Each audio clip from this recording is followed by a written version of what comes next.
बिहार में महागठबंधन साल सरकार के एक साल पूरे होने जा रहे हैं। दरअसल पिछले साल इसी अगस्त के पहले हफ्ते में नीतीश कुमार ने यह निर्णय लिया कि अब जो है उन्हें बीजेपी के साथ नहीं रहना है और इसके साथ ही जो आरजेडी है, माले है और कांग्रेस ने मिलकर बिहार में एक ग्रैंड अलायंस तैयार किया जिसे नाम दिया गया महागठबंधन। एक तरफ जहां पूरे देश में जो भाजपा विरोधी सरकारें थी वो लगातार जो गिराई जा रही थी या फिर वो अपने विवाद से गिर रही थी, वही दूसरी तरफ नीतीश कुमार का ये निर्णय था कि अब जो है वो बीजेपी के साथ नहीं रहना है।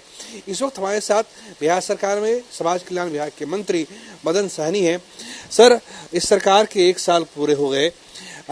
ये जो एक साल का जो पूरा सफर है, साल 2015 में आप लोगों ने सरकार बनाई थी, वो मैंडेट मिला था आप लोगों को, फिर अब जो है ये जो एक साल का जो सफर है इसे आप किस रूप में देखते हैं? नहीं, अच्छा से चल रहा है और बहुत ही अच्छा से एक साल का सफ़र रहा है और हम लोग बहुत अच्छा महसूस कर रहे हैं। और सिर्फ हम ही लोग नहीं कर रहे हैं बल्कि बिहार के जो आम आवाम है उनके अंदर भी इस गठबंधन को लेकर के ज़्यादा उत्साह है और वो लोग खुश भी है। बहुत सारे ऐसे काम भी हुए हैं जो होना ज़रूरी था, जैसे नगर निगम के जो चुनाव में कोर्ट के द्वारा आदेश किए गए, जिसमें ट्रिपल टेस्ट का बात हुआ, उसमें भी अत्यंत पिछड़ा वर्ग का आयोग का गठन हुआ, उन्होंने भी अपना रिपोर्ट किया। फिर माननीय मुख्यमंत्री जी ने जो आरक्षण के बिना चुनाव नहीं कराने का उनका प्रण है, उस प्रण को भी उन्होंने पूरा किया और टेस्ट कराने के बाद जो है जो आरक्षण के आधार पर चुनाव हुआ, जिसमें अति पिछड़ों को और अन्य लोगों को जो आरक्षण है उसको लागू किया गया। तो ये सारे काम हुए। अभी जाति गणना का काम शुरू हुआ, भारतीय जनता पार्टी ने अपने लोगों को खड़ा करके उसको रुकवाने का प्रयास किया, उसमें भी राज्य सरकार को सफलता मिला और ये गणना लगभग पूरा होने जा रहा है। तो ये जो गरीब गुरबा है, दलित है, अति पिछड़ा है या जो अन्य जाति में भी गरीब लोग हैं, उनके लिए ये बड़ा हितकारी होगा आने वाला समय में और उनके लिए बहुत सारे काम अभी भी चल रहे हैं, आगे भी चलते रहेंगे। लेकिन यह जो गठबंधन है इसमें बहुत सारे खासियत भी है।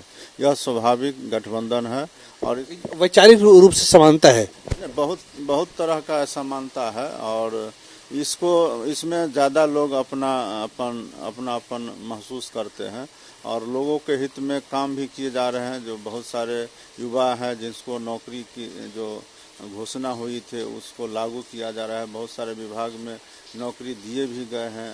अच्छे संख्या में अभी टीचर का भी बहाली निकला है। पहले भी लगभग 4 लाख शिक्षकों की बहाली हुई है। स्वास्थ्य विभाग में अच्छा खासा हुआ है बहाली। तो विभिन्न और खास करके बिहार पुलिस में भी अच्छे संख्या में हुआ है। अभी हर विभाग में लगभग बहाली चल रहे हैं और रोजगार के अवसर हो रहे हैं। जिस क्षेत्र में सबसे ज़्यादा हम लोग पिछड़े हुए थे बिहार में, जिसमें लग रहा था कि इसमें बहुत ज़्यादा संभावना नहीं, उद्योग के क्षेत्र में भी माननीय मुख्यमंत्री जी ने बड़ा कदम उठाया और आज उसमें भी सफलता मिल रहा है। सर, एक सवाल ये है कि एक तरफ भारतीय जनता पार्टी 303 सीटों के साथ लोकसभा में है, एक उसके साथ उसके अलायंस है।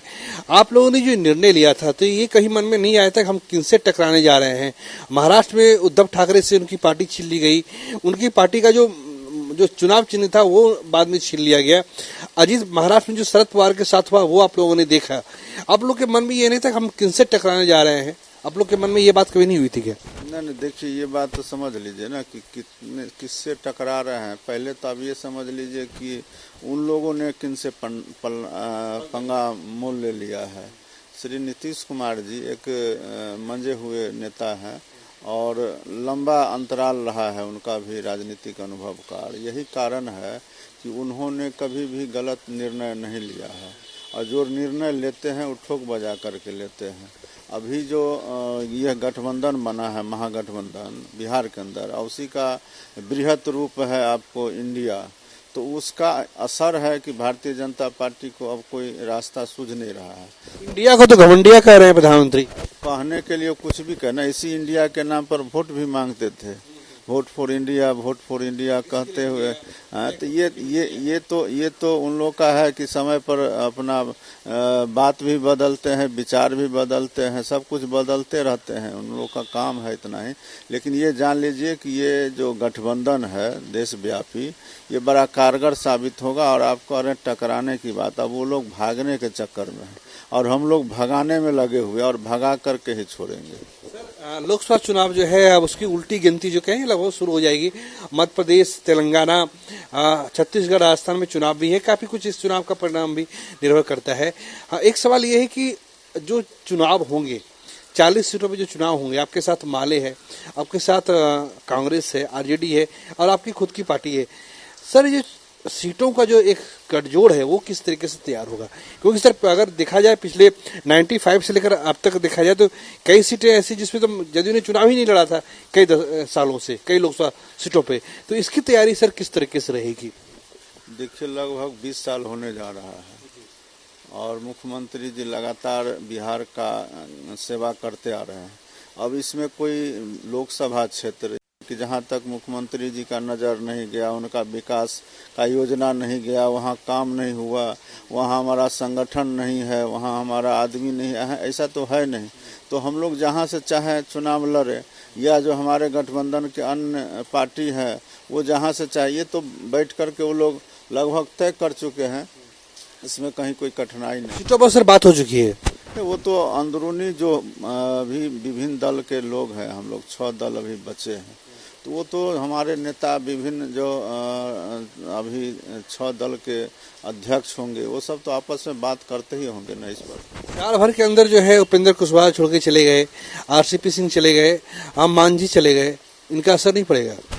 नहीं, जो लोग गए हैं वो हमको नहीं लगता है असर डालने वाले थे, और जिनका असर नहीं है वो इस गठबंधन में बेअसर होकर क्यों रहेंगे? वो अपना जगह तलाश लिए, जो सही लगा उनको चले गए, जाने वाले को कौन रोक सकता है?